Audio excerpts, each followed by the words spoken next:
ใจฟุ้งซ่านก็แค่รู้ว่าใจฟุ้งซ่านใจสงบก็แค่รู้ว่าใจสงบไม่ต้องบังคับให้ดีไม่ต้องผลักไสสิ่งที่ไม่ชอบจิตมันคิด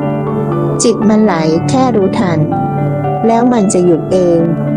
เราไม่ใช่ผู้ควบคุมจิตแต่เป็นผู้รู้ทันถ้าพยายามจะควบคุมมันจะเหนื่อยธรรมะคือความจริงไม่ต้องทำให้ดีแค่รู้สิ่งที่เป็นอยู่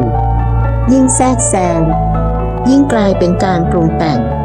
เมื่อรู้แล้ววางใจก็จะเป็นอิสระความหลุดพ้นเกิดจากใจที่เห็นความจริงโดยไม่เข้าไปยุ่งรู้จิตตามจริงใจก็เป็นอิสระ